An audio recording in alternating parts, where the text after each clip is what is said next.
Chattisfying. All right, let's move on, shall we, to segment 2, which is the stream topic. The stream topic today is all about streamer health. We probably end up speaking mostly, I would imagine, about mental health, but it's in general as well, general health. General thoughts about it, I guess. How to stay healthy, I suppose. And any hot takes, I suppose, if you've got any. And we'll sort of see where the conversation takes us. And we'll sort of give our own opinions first. It's quite a broad topic, but it normally is, and we'll just see where it goes. So, Mrs. Freeze, would you like to start? Sure. For those that don't know, I'm pretty huge advocate for mental health, mainly because I suffer with it and have suffered with it for almost my entire life. I didn't realize when I was a teenager that the thoughts of unaliving yourself were not normal. I was just always told that people are angsty teens and that's just what it is. And then I didn't find out until later in life as an adult that there were really people that lived their lives never once thinking about that, ever. And I thought, what? What do you mean? You don't constantly, on your driving on the road, like, I could just, no, you don't think that?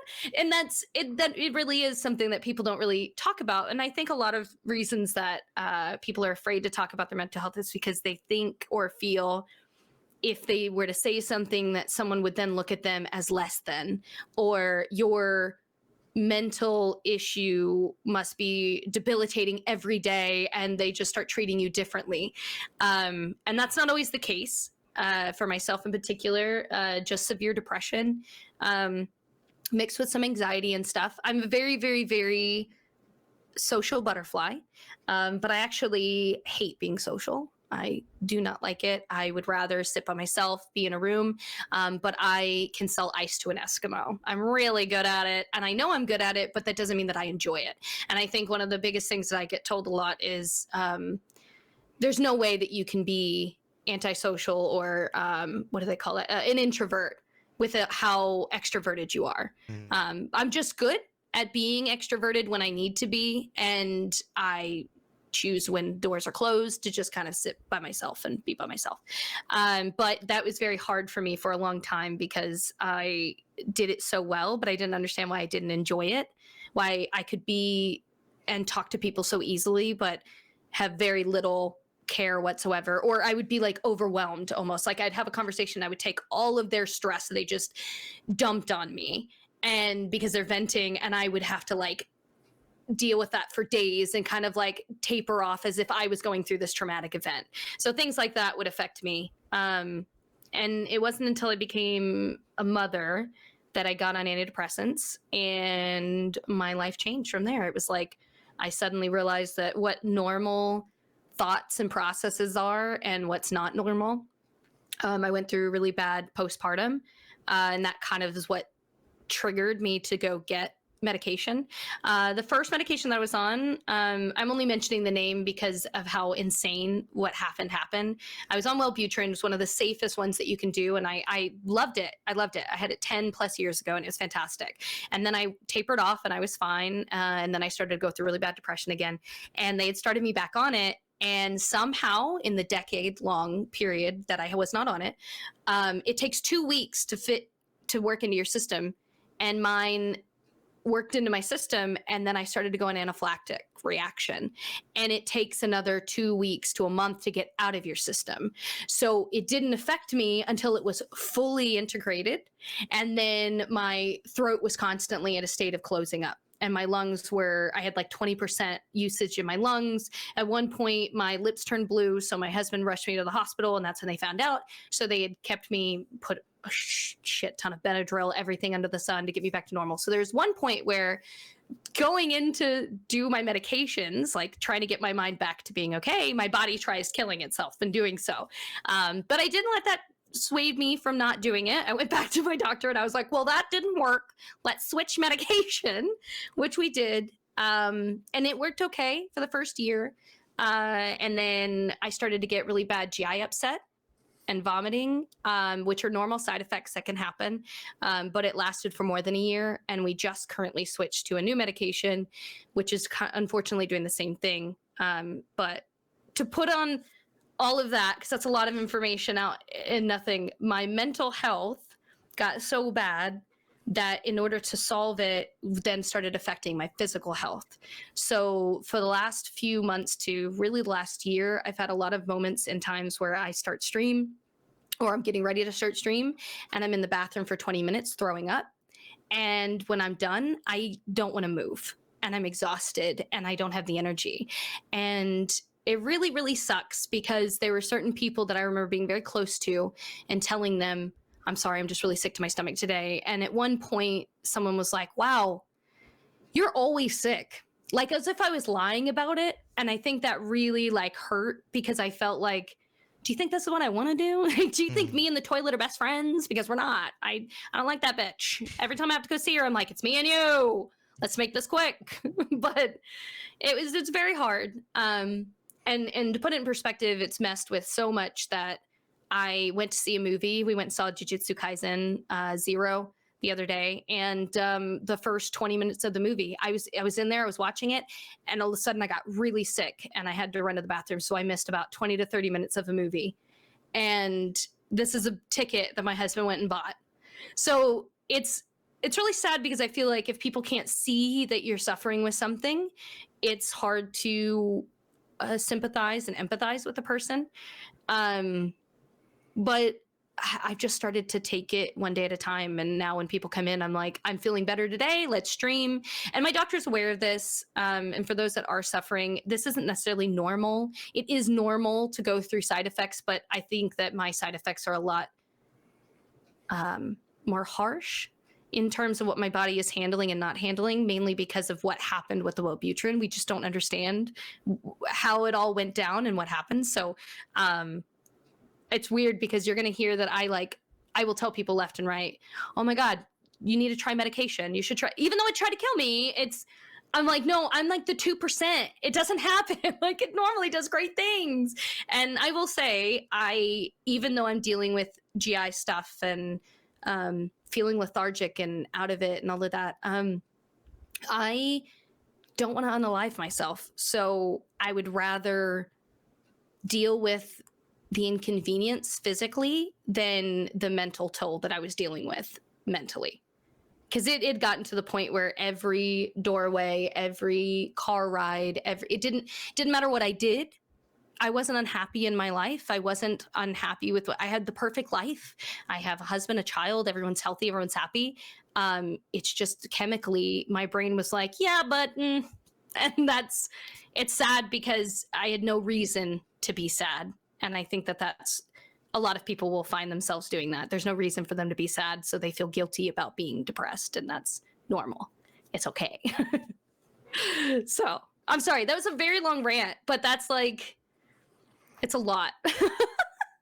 That's interesting. That sucks. Yeah. I'm sorry you had to go through that. You're still puking a Yeah. lot, throwing up all the time. Yeah. But are you gonna get like a different medication or something, or are you just putting up with it? So for now, we're just putting up with it because I'm not having anxiety, panic attacks like I was right beforehand, which is the reason for the switch. But yeah, I think my doctor's aware. We're just kind of monitoring it, and like he said, it's really hard with my medications because one of the safest medications that he could have put me on that I was on previously suddenly tried to kill me. So he's like, I don't want to play around and keep switching stuff up, and then you potentially have worse issues. But, but in reality, for those that are not aware, that there are definitely times where it looks like I'm fine and I feel fine, and there are people out there that are like that. And literally, when I turn off the camera, that silence, that dead, awkward silence, it can be triggering sometimes. And it's like you had all of this activity and action happening in stream, and you're almost like, I don't know if you guys get the same way, but when you're streaming, you're almost so involved into it and you're reading chat and you're so like, you're all in the same moment together and you're living it. That when you stop stream, it's so jarring coming back to reality that it takes a second to just kind of like, everybody I just talked to wasn't really here. They were on a screen, but it felt like they were here. And I guess my brain, it's hard to accept that sometimes. It's like, They are real people. But your brain wants to pretend like it wasn't. Like, did you just talk to yourself for 5 hours? Yeah, I can But yeah. understand that. I mean, the sort of cognitively, the way that I kind of because I deal with it, I feel like my brain melts a little bit after I've finished streaming. Not immediately though. I think it's something somewhat to do with this though. It's I drink a lot of caffeine when I kind of stream because that's when I'm kind of exerting myself socially, I suppose, the most. Because you have to be kind of on quite a lot when you stream, and then when you sort of press end stream, you get that sort of moment of kind of thing, and you're back on your own again. But then by the time I finish my stream, it's quite late, and it's normally about an hour or so. And then because I stop drinking caffeine as soon as the stream is over. And it's normally about an hour, and then the caffeine starts to wear off, and then you can feel it. You can feel your brain, and it just goes, blip, and then I'm gone, and I feel I've just melted, and I just get to this sort of this sort of mental state where I just cannot concentrate on anything, and it's just like I don't exist anymore. And I normally just let that go for a couple sort of for about an hour before I'm sleepy, and then just go to bed. But there's definitely that moment, and I'm normally in someone's stream at the time, and I'm like, and I'm gone, and I just can't. I don't make any sense after that. Like if someone tries to get a coherent thought out of me, it's not happening. I could see that. I think that's my biggest problem is when I raid someone, it seems like I might raid and run a lot. I keep somebody up lurking, but the reason I'll say I'm going to lurk is because I don't want to be expected to answer anything, if that makes sense. And I feel like it kind of sounds mean saying it out loud, but it's like I've had to be on and active and ready to chat this entire time. And so when I raid, that's the one time like I want to be the person that's lurking in the shadows. Like normal to ask questions like how is stream, how is it? Like that's normal. Okay, that's to me very genuinely like you care about the person that just streamed and asking them how everything is. But you'll notice that I will do the okay, I'm gonna go get food. I'm gonna go pee, but like I keep the stream up and I'm still vibing in there. But I just need that moment of just like separation, like that I can take care of myself because I will do that. I will just sit there and get lost into someone else's stream and not really get up, move, get blood flowing, Yeah. do healthier things. Sort of cognitively, it's quite similar to sort of leaving a party, isn't it? So everything's quite loud in your head, and then all of a sudden it's just off and it's gone, and it's like you've just walked out of a really loud room with lots of people in that you're trying to sort of speak to, and then you leave and it's all quiet and everything's like it's all gone sort of so quickly. It's very sudden. That is exactly how it is for me when I end stream. Yeah. And I don't know why it's that way. I don't know. It's got to be normal, obviously, but it's very isolating. It's very isolating right afterwards. And I'm very grateful that I have people that I live with, my husband and my daughter. So it's not like I'm ever really isolated, but there is that moment when you end stream and you're just kind of like, you just sit there. And you have the raid that's on there. And sometimes I'll mute the tab just because it's just so much noise and I just need a minute. But yeah, there's just that moment of just silence. And I've done the same thing when I'm in a car and it's just me in the car. I won't put music on or anything and I'll just drive in silence because I feel like I take that for granted. And that's when my brain wants to go to the most triggering things with my mental health. And I feel like exposing myself to that environment and having just pure silence is helpful in getting better about being nicer to myself in the silence, if that makes sense. I think that's why I don't like awkward silence and dead air, Right. because that's when I'm most in my head. And so I'm purposely putting myself into situations now where I am doing that because I want to be better and get better. So hopefully that won't be a problem for me next time. I could just sit there and be like, I like silence. I love listening to my voice. Do you think maybe the fact that you sort of don't like sort of the awkward silence maybe sort of helps with the streaming thing though, because you always talk. Yeah. Very much so, because I don't understand. I can't comprehend when there is silence on a stream that's not intended. Like I will have moments where I get very, very, very focused in a game, but it's very obvious their tension is in the game. But my everyday normal speech, I don't know what it is. I don't know if it's just, I've always been that way. If there's something dead silent, I'm like, cool, next topic. Cool, next topic. Like I will just, hey, fun fact, did you know? Like that's just what I do. I probably make it worse. to be honest. I think it makes for a good stream, though, doesn't it? Like, from a viewer's perspective. I would hope so. I would think that I definitely have been told that I could talk to a wall. I could have a whole conversation with the wall and I would be just fine. And I'm like, okay, that's fine. But I think it helps because when I've had people come in and they've asked for advice before, which I don't know if it's ever real advice that they're looking for, if they're just asking a random question, but I answer it as if you're really asking. And I've had people like, what would you suggest somebody do? And I would tell them, I don't care if there's no one in your chat. Talk as if there is. Constantly talk. You don't have to fill up every second. You can breathe. I have moments where I'm like just enjoying the game because that's what I'm playing. But then I just continue to talk about foundation. You got to, even if you're just talking about what you're doing, what is your mindset? Where are you going to go in the game? Stuff like that. Yeah, no, I get that. Is my connection really bad? I'm not sure if it's on my end, though, because you both froze for a second for me, so it might be Well, I'm me. not moving, so that's probably Oh, me. okay. It might just be that. You know, you've done it before, where I just get perfectly still, and you think I've frozen, but I'm actually still here. Yeah. I'm closing a few things on my computer just in case. Yeah, that's all it was. Food for thought. It's always whenever you sort of talk about it, it's always you know, because you've got a very sort of eloquent way of putting it. Because you've obviously, it's something that you live with and have done for a long time. So you clearly know what you're talking about, and it comes across in the way that you speak about it. It's always really interesting whenever you sort of talk about it. It's one of the many reasons why I'm glad we're talking about it with you. Because we have a different topic every month with different guests. But, I think, the mental health thing, I think a lot of people have been pushing more about it lately, which is awesome. It's great. But you're going to have that pushback. And you might have noticed there's going to be a lot of people that'll say like, oh, everybody is diagnosed with something. Oh, everybody's finding something to diagnose themselves with. Oh, everybody has ADHD. Oh, everybody. And I see and understand the want and the need for people that grew up in the 80s and 90s, specifically, that want answers for their tendencies that were just quirky and weird. They want to have a concrete answer. And unfortunately, I think that now that people are getting those answers, it looks like people are jumping on a bandwagon of wanting to have a problem.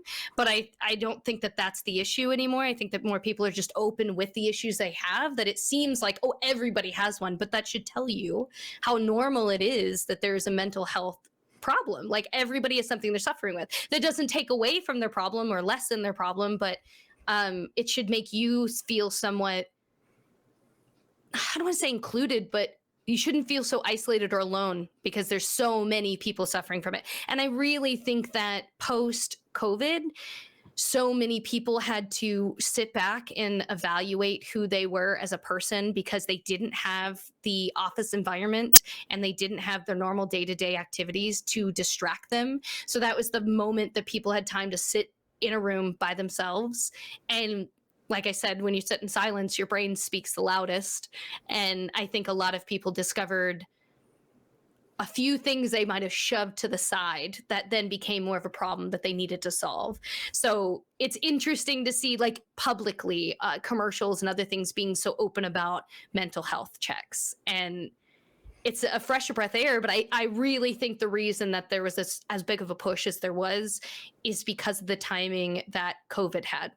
And our generation, kind of growing up into it, I feel like I'm speaking quite openly about how I feel, at least. I feel like we're a very vocal generation in that we're not afraid to say what we think the problem is. And I admire that about, I'm going to say millennials, but it kind of encompasses a few other generations in between. We're just going to bunch it into millennials. It used to be a derogatory term because it was like, oh, it's just a millennial. And I didn't want to be associated with someone that was a millennial, but I'm starting to notice more and more now that you can call it whatever you want, baby boomers, millennials, Gen Z, Gen X, all that.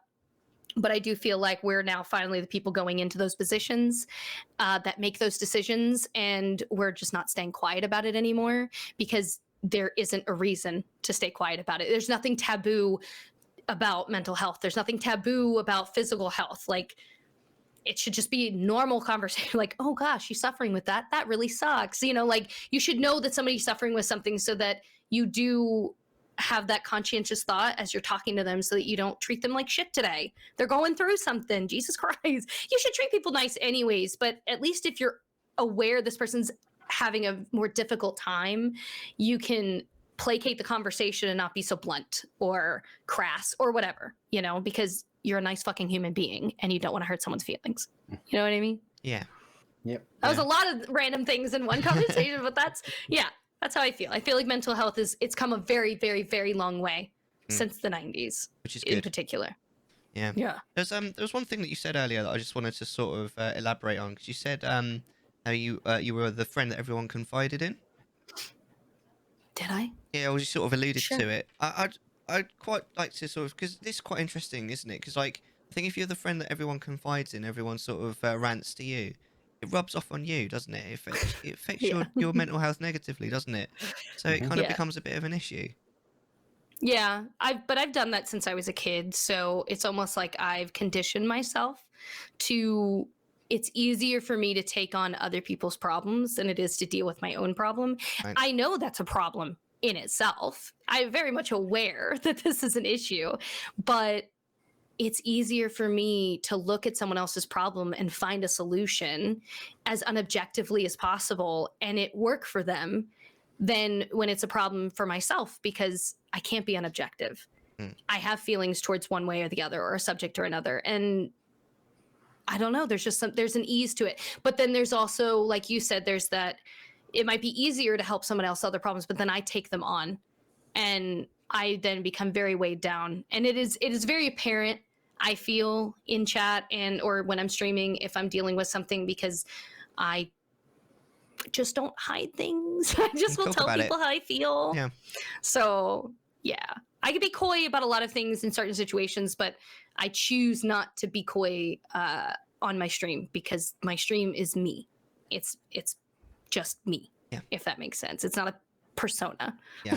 So yeah. It's a show, but it's still a show that you're doing, isn't it? So Yeah, still it's you. like I'm still showing the best part of me. It's not like I'm walking around farting and burping. And, well, I still burp, but you know what I mean? Like I'm being nice about it. It's just, it's me. I'm not gonna blow wind up your skirt. Like, if somebody said something stupid, I'm gonna be like, yeah, no, that sounds stupid. I'm sorry. But I know they can be really mean, and that's why I said, like, I'm either a shot of whiskey or your favorite drink. It's, some people can take it and some people cannot. That's okay. I'm not for Absolutely. everybody. That's fair play, I think. All right. Well, do you want to have your go then, Hippo? Yeah, I was. So this might take a little bit of a downer, so I do apologize now. But first, I just want to say I think that me and you very much have the same characteristics and traits when it comes to the mental health situation. The whole car thing, I get it 100%. I still have it now. When I was in my early 20s, I was put onto citalopram, which is an ED. And it's another one of those, takes a couple of weeks to get into your system and play with you and all that kind of stuff. And it was okay. It numbed me a bit, but it was okay. And then I remember this, I'm no longer on it for this specific reason. And this is not to say that, again, it's very much like the whole 2%R thing. It doesn't affect everyone like it. It just happened to me. And I have my own different way of dealing with things now. But I went to a beach with a few friends. We drove down there. And we're all having a swim, and it's all great. It's having a laugh. We're swimming out as far as we can go, enjoying ourselves. And I decide I'm very a swimmer. I'm very good at swimming. Considering I'm a fat hippo, I'm very good at swimming. I'm meant to just sink and run on the floor.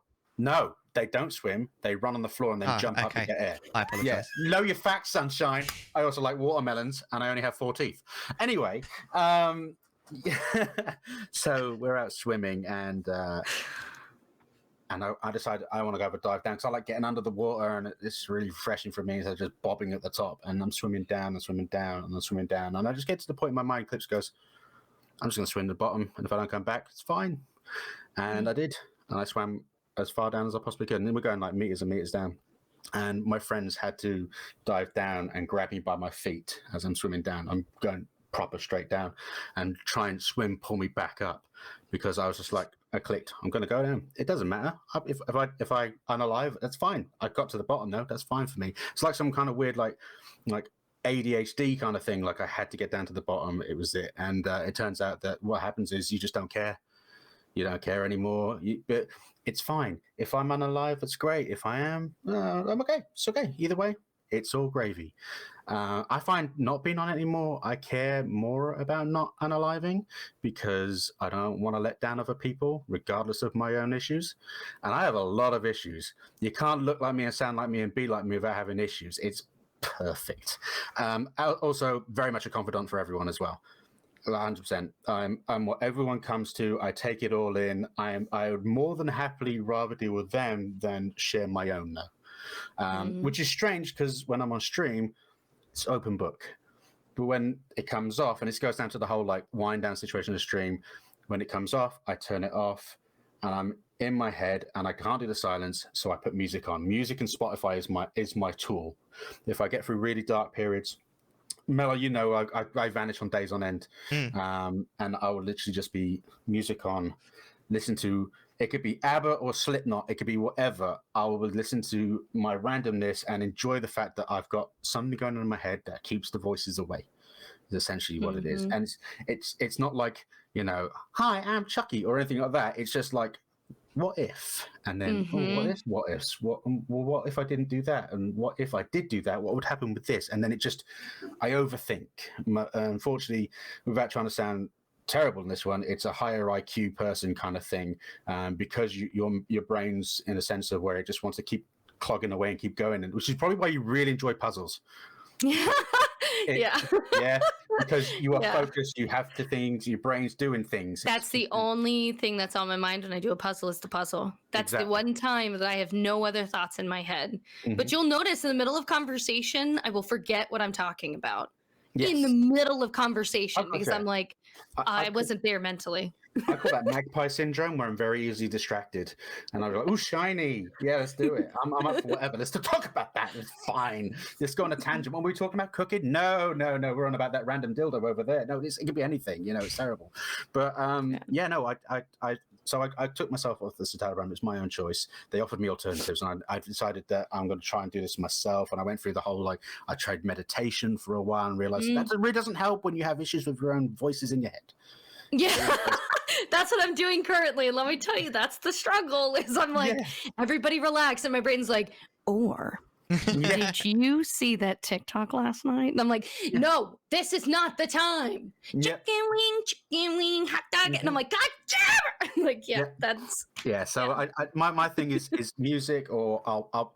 It's really stupid, but I put Star Trek on because I really love how they are as a society and how I wish they would be, because they tackle everything. Everything is what our time is pretty much resolved, other than the common cold. That's a chill thing to have in the background. I don't think that's stupid. That's a chill thing to have in the background. That's so cool. My parents used to always watch Star Trek. So if I had that on the background, that would be like a weird nostalgic feeling. Like I'd be like, hey, there's a Klingon. Look at that guy over there. I will put, if I feel raunchy, I'll put Voyager on. If I want something morally substantial, then I will go with Next Generation. I feel like my mental instabilities is what's made me who I am, which is to be able to combat and tackle pretty much everything except from my own things. I can take anybody's problems on, not a problem at all. I can give concise and I think fairly decent judgmental kind of attitudes to things, and offer some reservations if needed and stuff like that. It's not a problem at all. And I think that's why some people come to my stream, because as much as I am the perverted bastard that just makes a joke about everything, I'm also in their shoes. I kind of, I have issues, you know, I have problems, and people see me in my highs, and Mellar's probably seen me in a few of my downs on my stream. But they're downs that can still be comedic fun, and it makes me feel better because I have love and friendship from my stream, which is a really, really amazing tool to have. And it sounds really bad to call my viewers a tool, but for my mental capabilities, it's really helpful to have that kind of crutch, essentially, which is to know that if I go on, there's going to be at least one person to come in and say, how you doing? And I'm okay, because I can't deal with that in real life. In real life, it's a barrier wall. You're not going to get much out of me. I will distract you with jokes and random banter and stuff like that. So we can just stay away from me because I can't deal with me. But on stream, I think because I got the safety of knowing that I have a monitor and the monitor is my window, so I can talk to you, but you can't get me, is the thing. And it's so great. But I still have people message me from my stream, just, can I ask you about something? You say, absolutely. Hit me with it. I am here 100% for you. I am the agony aunt of the channel. It's fine. I'm here. Just hit it for me. And it's nice to have a crutch and be a crutch at the same time. But still have my safety issues as well. Because I'm again, with the whole, I can be social as fuck, no problem at all. But I'd much rather be at home or do something by myself or with one or two mates, if need be, once every other month when I don't have to see them that much. That'd be great, But that's what I think. That's what. That's what I was going to say. That you said earlier that you kind of check out and you just disappear for a little bit. I really feel like not only is that something that I've done before, but I really feel like that's something that has to be mental health related, because I've warned friends that I've had that I've gained within the few years. I'm like, hey, if I ever check out, like you don't hear from me, nothing. It's not that I don't like you. It's not that I don't want to be, it's that I can't describe what it is, but it's this feeling of just like, I just need isolation from everything. Everything, everyone. And it's sad because I do think that I've lost a few friends from that, because that's not their style of friendship and it's very hard for them. And I respect that. That's not, that's just who I am. I check out. But I wanted to tack on to that. You'd mentioned that, Hippo, and I think that was a really good point. And I don't want to say that that's necessarily indeed mental health related, but I do feel like there's got to be similarities with that in terms of kind of how we both have expressed how we think anyways. And maybe everybody does that at the end of the day, but no one ever really talks about it, so I wouldn't know. I know the people that do talk about it, and usually the people that have told me that they've done that, I have a lot of other things in common with them about mental health struggles. So I just like that. Yeah, I think that the one thing I can't remember what it's exactly called. I think it's called is it an Albert glass or an Albert drop or something like that? I don't know if you've ever seen it before, but if you do when somebody, I will get to my point on it, I promise. But if you get, if you're heating up glass and it's that nice liquidy red kind of glowy thing, and you put a drop into water, it will basically harden straight away and leave like a long tail. Basically looks like a glass sperm. It's really cool. Don't swallow it. It's not good for you. It doesn't have the protein and minerals like you expect. However, you can smack the bulbous part of it to fucking high hell and it will not crack at all. It'll take all the beating you want in the world. You can even shoot a bullet at it and it will not shatter. It's amazing. But if you cut the tip off, it explodes. And what I think with that one is the fact that we are pretty much similar to that. In front of us, we can take everything on, not a problem at all. But if somebody comes around our defenses and just snips the tail, I think shattering is very apt, because I will vanish off. And it's a really cool Prince Rupert's drop. Thank you very much. I appreciate that. It's an amazing thing. Well worth googling. It's fascinating. But you kick the shit out of it and it will not shatter. But you get to one point and get to, which is the tip, it will just explode and it will into a billion pieces. And that's pretty much exactly how I feel most of the time. Interesting. And that's pretty not just much in the bedroom as well, Yeah. Yeah, I couldn't help it. When you said it gets I in the could see your face. I could see your face, and I thought, I'm going to do it. I'm going to leave it on a little long, because I don't normally last this long. Look, I'm not that long in the bedroom. Let me do it in the conversation. Okay? It's all about the foreplay, baby. IRL, real time. Let's go. High five. Yeah. Did it. I do think that streaming, especially when you're sort of, like you said, Mrs. Freeze, an introvert, I think it has a level in terms of, being social that I think appeals to introverts quite well, because you get to sort of have that, being social kind of thing. But it doesn't completely drain your social batteries like an actual meeting with people would. I remember speaking to someone before and they were like, I like it because I'm kind of an introvert, but I like speaking to people, but it doesn't drain my batteries quite so fast, so I can do it for longer. I feel like it's a matter of control. and it doesn't have to be a negative connotation to control, but it's the idea that you control the conversation from start to finish, right? So you're the face, you're the voice, you're the one that everyone's literally looking at. They can look at chat, you can type in chat, but you can type in anyone's chat. They're there because they want to have a conversation with you, and that's fine. Or you can have a conversation with the entire group. But if you don't like where the conversation's going, you can stop it. Yeah. You have the power to stop it. And I don't think that that's a problem. I feel like that's somewhat, I am a huge control freak, and that I just don't do well when other people are making decisions. Even though I don't like making decisions, I don't do well with other people making my decisions. I don't like it. I don't like surprises. Like, that's one big thing. I hate surprises. I don't like being surprised. I don't like, birthday party, like, oh my God, it's so fun. Fuck you. I don't like surprises, because I like to be able to plan everything from A to Z for the possibilities of what could go wrong. And for me in particular, I feel like I have control over streams. So if things took a really dark corner or turn and banning somebody didn't work, I can just be like, I'm out. See you never, and shut down and like turn away from my stream. And it's like I've stopped the conversation entirely. I don't have to answer these questions or do whatever. But in person, if someone makes me uncomfortable, I can't just be like, bye. I can, but they're still there. It's still awkward. And there's a lot more like, you got to have bigger balls to do that. And sometimes I don't feel like whipping those out. I just want to leave those in. You know what I mean? Like, I don't want to have the awkward conversation with my friend's mom that like wants to talk to me about her life. Like, I'm like, that's cool. I'm going to go. Like, it's awkward. But in chat, I can be like, that's cool. So, and I can change the subject so easily. I feel like that's got to be part of it. That's got to be a reason that there's an allurement to it. Absolutely.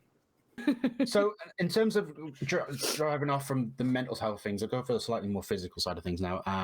This has been mentioned a few times on Chattisfying. That's on contextual chatification, because I can say that. But you nearly didn't. Just about, almost 98% there. I'm getting there.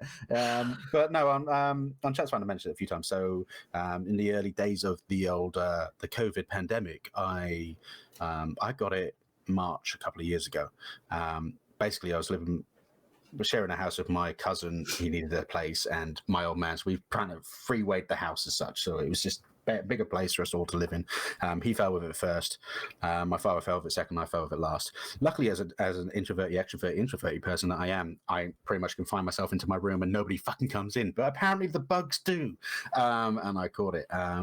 So my cousin was hospitalized, but he survived, which is great.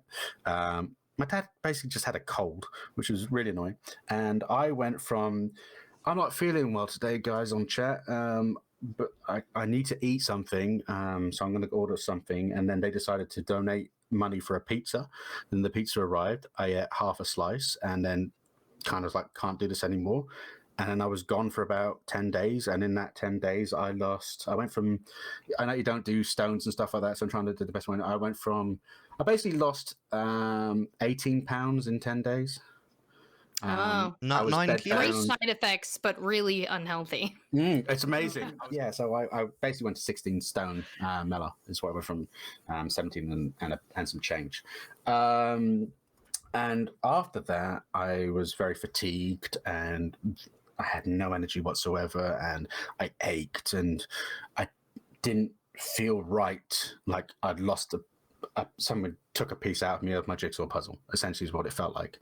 Which then, so I going to get back onto streaming, and I started streaming again, and I was like, I don't have the longevity that I used to do. I used to do 3-hour streams 4 nights a week. I can't do it. So I went down to 3 days a week, and then it became 2 days a week.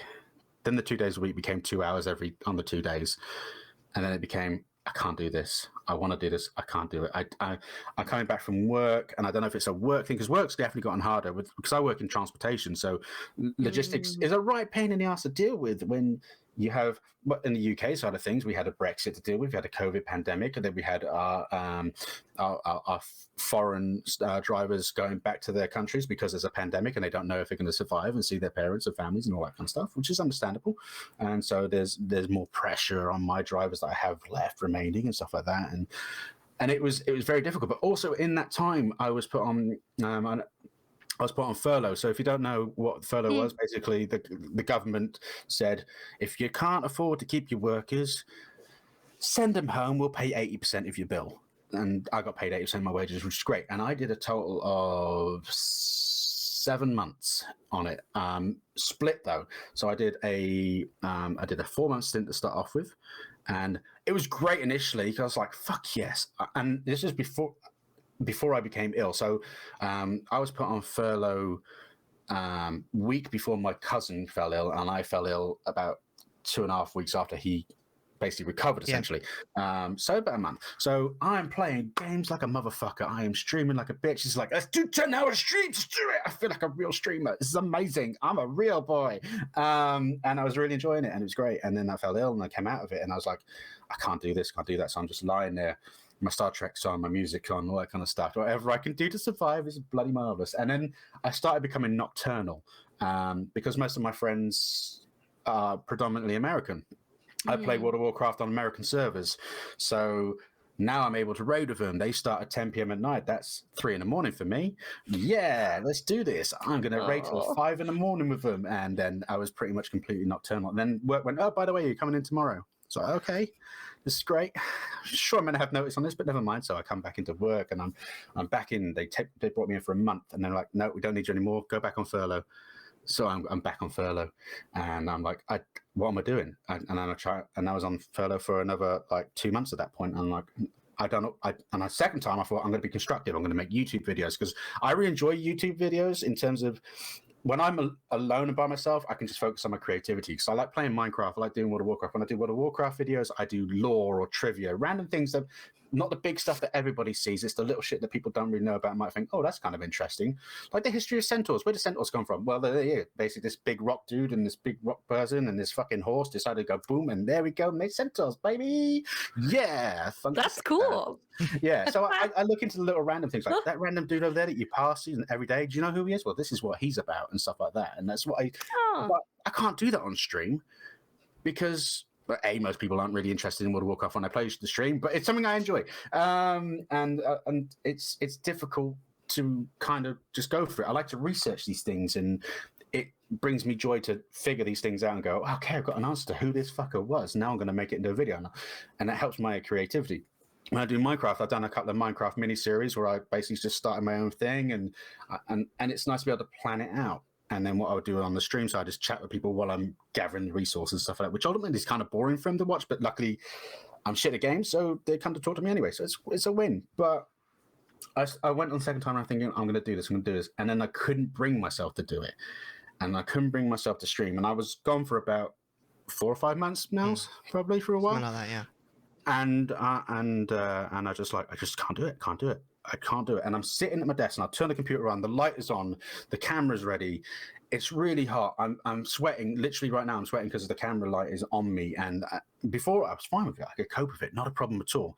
Now I notice it, and it really makes me feel uncomfortable. And the camera makes it. It's not streaming. I love the streaming. It's the willpower to do the streaming is the issue. And I still have it to this day. And it's been like almost 2 years where I still can't. I stream on the odd occasion, which is cool. When I feel comfortable doing it, like if we're doing a raid, because I'm back on the EU side of things, I can do a raid on Classic, and I've got them in my ears, and I've got a tool so people can't hear the Discord because they're really, really bad and disgusting people. So, and now that's my talent, okay? Nobody else can see their talent. That's my talent. No, it's Masjin. I'm the only one that's allowed to be dirty on my stream. Thank you very much. Yes, exactly. Fuck off, people. Just keep it in my head. You literally are the perversions in my head now. 9 other people just talking bullshit. It's a very Marmite thing is what we like to call it over here. And it's either you love it or hate it. Very much like what you were saying about your statement. Some people either love you or hate you. Or dislike you. And I'm very much in that boat as well. People either come to stream and they're like, fucking despise me. Well, I don't know how you like Hippo. And I have viewers who are like, advocate for me, and they're like, yeah, Team Hippo, let's do this, let's go for it. And then there's other people like, fuck this shit, it's piece of shit, wanker. And that's where I thrive on, because I destroy them. Yeah, we were talking about like trolls and stuff like that last one, Mellar, and I was like, I'm quite happy to destroy people, not a problem at all. Yeah. If anything, it's more entertainment for my viewers when someone comes in and beats a dick, because I hope Yeah, I slay the mode like a motherfucker. Yeah, like I know how to play D&D or something. But no, at the moment I still struggle with it. I stream when I feel capable of doing so, more so. Mellar's podcast at the moment is a really good like anchor for me because it keeps me being able to know that I can do it if I'm on someone else's stream, so I should be able to do it on my own stream. And I constantly in my head is I'm letting down my viewers, I'm letting down my viewers, I'm letting down my viewers. I need to do it. I need to do it for them because I've always been there for them, and now because I can't fix myself yet properly, there's something still missing. I don't know what it is. It's probably because I've gained weight again. I don't know. It could be any multitude of things. My life is fine. Like I live financially on the cusp of like fuck. But generally speaking, I'm in a nice house. It's very first worldy problems. Is essentially what it is. But my head and you feel guilty. You feel guilty about that 100%. because you're like, I will say that I am a privileged white woman. I have not felt discriminated against ever. My blue hair is my choice. When people go, I enjoy that. Like I've never had to worry about really hard things. So it does make me feel like the biggest load of shit to be like, but I'm sad. But I am. I'm sorry. I can't turn my brain off, and I'm not apologizing for that anymore. And I think people need to stop apologizing for that. Like, I'm not saying that I have the worst problem, but I'm saying that my problems for some reason are bad for me. Yeah. And I'm sad. There's nothing I can get past that. You know, I'm just sad. And I think it's nice that my viewers, for the most part, get it. There are some that probably don't, but that's because I think it's a naivety thing. Where they're somewhat sheltered to a degree, and they've had a very pleasant life and stuff like that, and they don't really experience the chemical imbalance that goes on in my head. Because my head is pretty much like a rave. It can be on these, and I got the highs and lows at the same time. It's crazy, and it does nothing else to trigger it. It just happens where I'll be up in the clouds, enjoying my life to the max, and then within a second, I'm down, and it just nothing's really triggered it. It's a very strange. I think it's sad too because people don't see, at least people that have dealt with depression for a very long time, mask themselves pretty well. Because the last thing I need to be asked is, well, "How are you doing?" Because let me tell you, I don't. The same as fucking yesterday. It hasn't changed. Like I love the want and the willingness to get to know what's going on and to talk about it. I encourage that. I think you should always ask somebody, but as somebody that suffered with it since I was 12, 13 and I'm 30, it's quite a long time to be going through that and to get the same question. So I just started masking, and my issues became comedy, and my problems became a stick that I just was okay with using, because if I can't laugh at it, if I can't stop it and make something change, I need to laugh at it, right? So I used to do the same thing, and I remember she's a mod of mine, but also a really good friend, IRL, Maggie Mayhem. I love her. She's like 10 minutes away from me in real life now, but we worked with each other, and she knew me before I started streaming. And we had a conversation after we had known each other for 2 or 3 years. We were sitting in the car, and she was either just pregnant or hadn't found out she was pregnant yet, but she was a little emotional.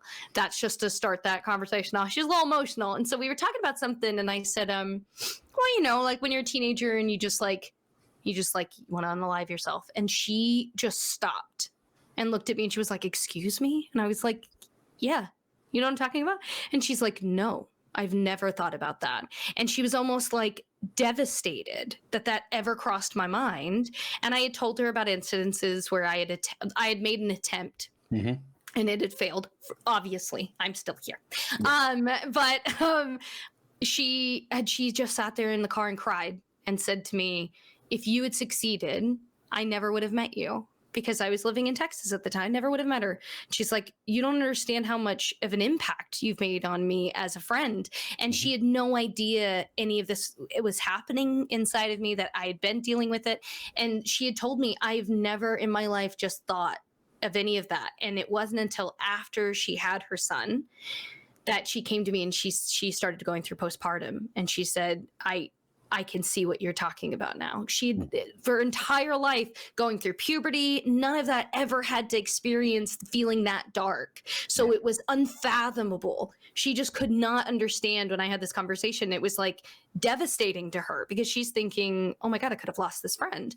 But it wasn't until she went through it herself. And like you were saying, the naivety with it, it really is a thing. There really are people out there that are so lucky and they've never had to have these thoughts in their head. They've never had to experience them.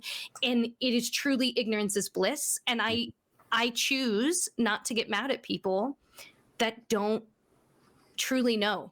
And their ignorance can sometimes make very mean comments and mean statements because they don't know. And in some ways, you just have to end those conversations with, I'm just so happy you've never had to deal with this. Yeah.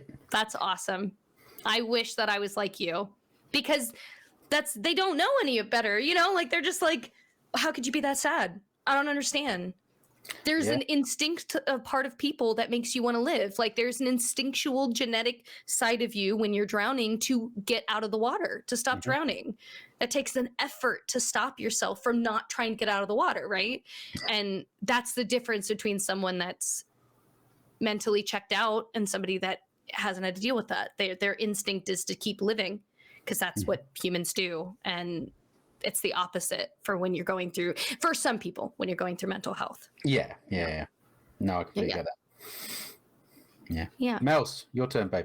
Man, I don't even know how to follow on from that. That's wow. I need chocolate. I know that for a fact. What, TG chocolate or chocolate the streamer? Although he's not around anymore. That's fine. I don't mind a bit of that. A nice slab of him right here. Yeah. Oh man. Well, that's quite interesting. Sorry, it's really dark. Yeah, man. But it is eye opening because like some of this stuff is something that I've experienced, but I've kind of it's kind of a little bit more new to me, and I've been diagnosed with mild depression. Oh. Which is lovely. So it feels like after everything you guys have said, it's like whoa, you know, and all that kind of stuff. Yeah, we fucked up. Yeah, it's so good. It sucks. It sucks. Obviously, you guys have had to deal with that, but I mean, from my perspective, like, sort of, I mean, it was one of these sort of conversations I had because I work for like a call center, and they wanted me to work with recently bereaved people, and I was like, no, that's not going to happen. Like, you know, I'm not going to be able to handle that. And it kind of started this conversation off that, you know, one thing led to another and led to another, and I ended up speaking to like a GP, and he asked me loads of questions. He's like, yeah, you're depressed. I was like, oh, okay, thanks, kind of thing. And it all kind of sort of hit the fan. It was I don't know whether it was to do with like you know, like the lockdown and all this kind of thing, because to be honest with you, when lockdown happened, I was quite happy. You know, introvert, gets to stay at home all day, doesn't have to speak to anyone apart from, you know, for you know, phone job. It kind of suited me to many in many respects, but it does seem to have affected things, and it all kind of hit the fan. And I just kind of the conversation we're kind of talking about, obviously in the perspective of streaming, because I used to partially because, you know, I've got a kid, I've got a full-time job, I've got a wife. I only really stream once a week for 6 hours every Friday, and because that's when it works for us, kind of thing, you know. But before this all happened, I started doing these little sort of quiet bonus streams on weekdays, and they went pretty well. You know, nice sort of quiet, chill kind of vibe rather than the kind of slightly more crazy one of a full show. But then I started finding that I just didn't have the energy anymore. Just, you don't have the emotional energy. You get to the end of the day, it's been a long day at work. You come home, you look after the kid, you have to give him a shower, clothe him at the end of the day, put his pajamas on and stuff, read him a bedtime story, put him to bed, and you get to the end of it all, and you just like, I have absolutely nothing left in me to press the go live button. All I want to do is go to sleep, or at least go to bed and watch something on YouTube that means nothing for you know, an hour, and then go to sleep. And And Or rewatch the same show because you know what's coming up and expecting, and there's nothing It's your brain's comfortable. getting excited over. Exactly, Yeah. it's comfortable. Exactly, and that's kind of where I found myself. But it's very strange because I ended up in cognitive behavioral therapy, but it didn't really help.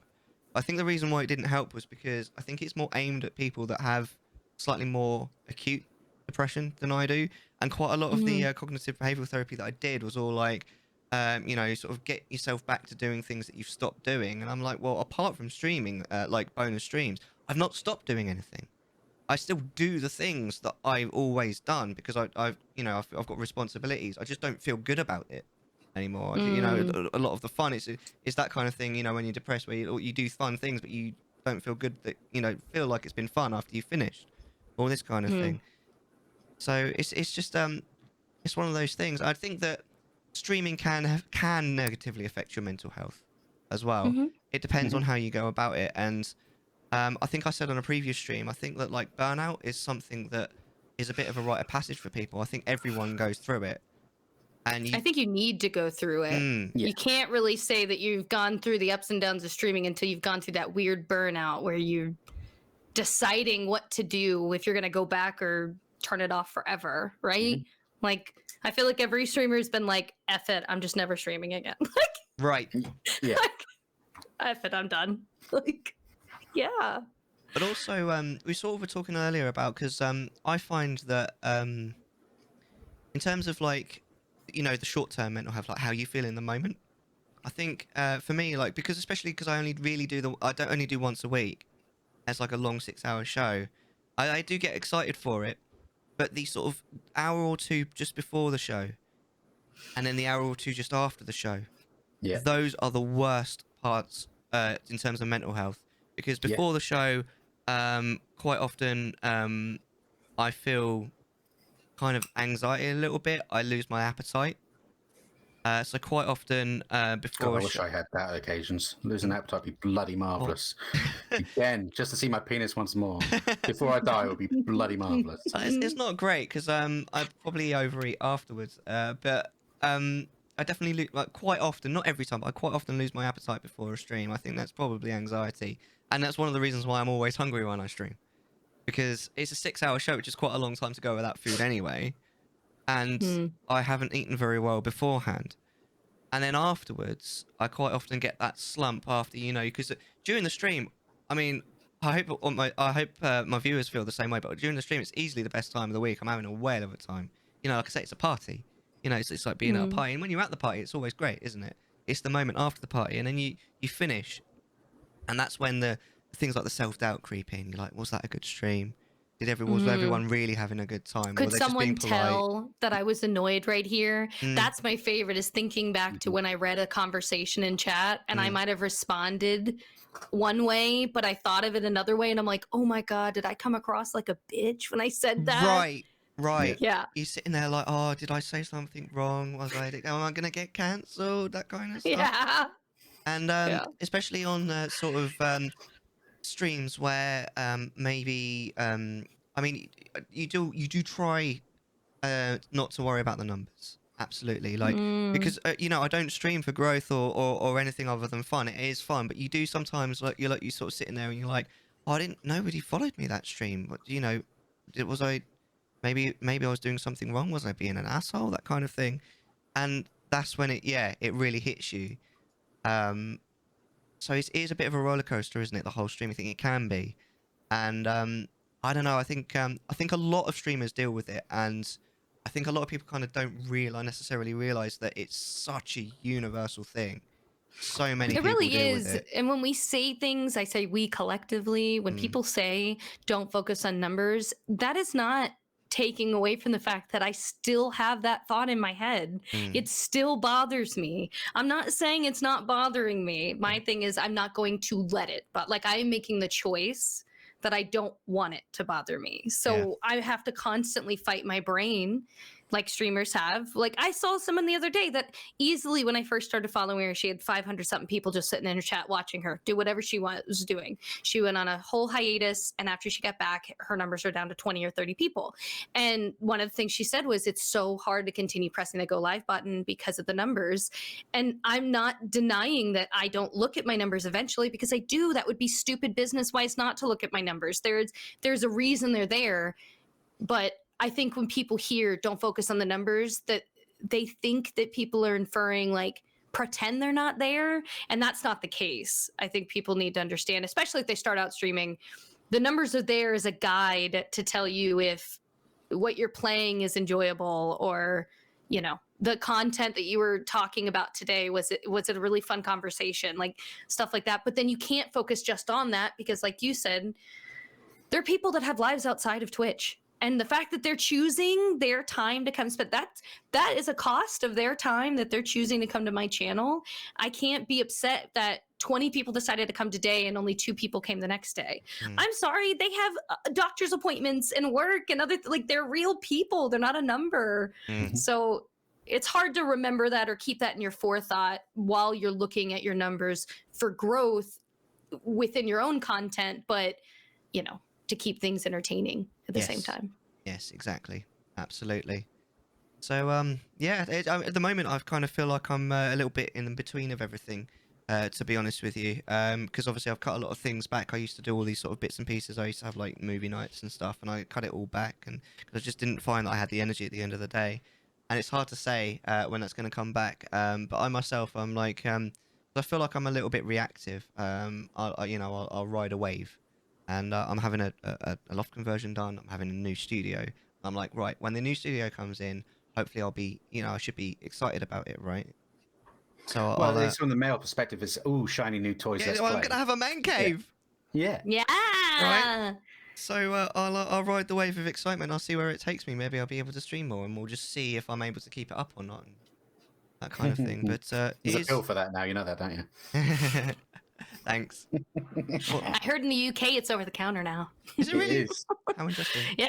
I watched really Rug shows me Naked Attraction because I don't have that here. Apparently it's on Channel 4 or something. I hate that show. Yeah.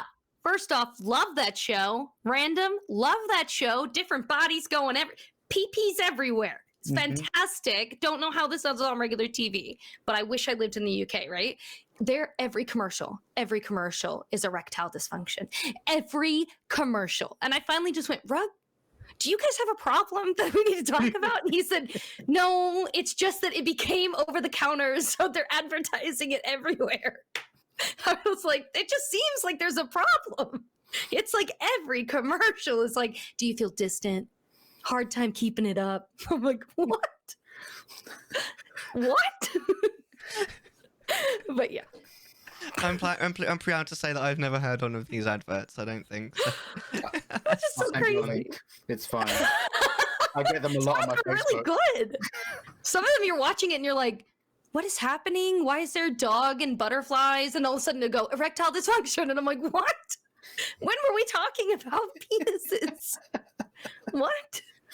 So yeah. Oh man, that's. I mean, other than that, I mean, like, it's one of those things that I think a lot more people deal with, as we were saying, than I think people realize. And I think it is useful to talk about it. But at the end of the day, I mean, I think what's most important, I think a lot of people go through it that probably should see a professional that don't. So I think that my kind of advice, I suppose, as we're giving advice, is if you feel like you need to see a professional, for God's sake, just please see a professional. And they will basically, like, if you don't need to see a professional, they will tell you. And most of the time, 99% of the time, they will be like, it's really good that you've come to see me. And then even you'll if it's actually get telling some you help. things that you already knew, sometimes it's nice to have that person tell you, no, that was fucked up. No, that person did something wrong. Because that's like, in particular, I'm only using as an example, but a friend of mine just started seeing therapy. Everything this therapist has said to him is exactly what he has said or someone has told him before. But this is now a professional, someone that went to school, went and studied, that is saying, this is a problem. You're not crazy. Yes, this is a real thing. And they're giving you advice, and they give you coping mechanisms. And let me tell you, I am such a therapy advocate. I understand that some people can't do it financially, but there's so many better ways now. They have things on the phone.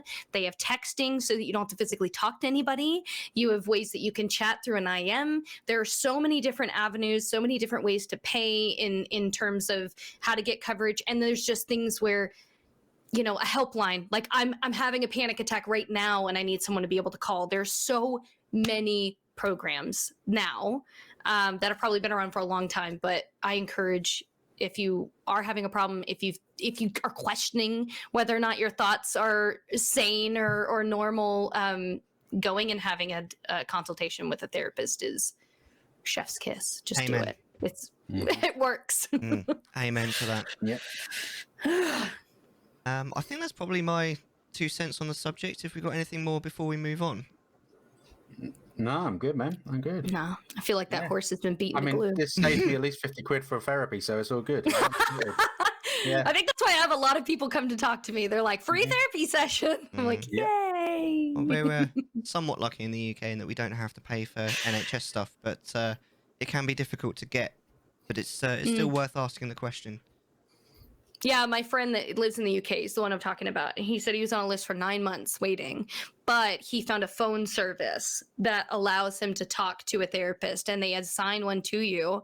And one of the first things they said was, how do you want me to talk to you? And he said, I want you to be blunt. I want you to tell me how it is.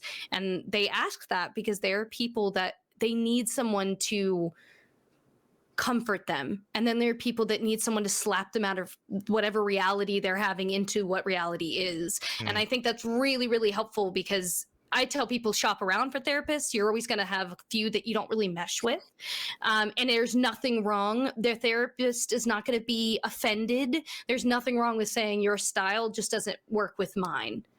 Go find another one. It's fine. That's why if people don't vibe with somebody, it's okay. Next. A billion people in this world, you can find somebody. Yep. Yeah, so that whole thing about 1 in a million, isn't it? If you're 1 in a million, there's thousands of you.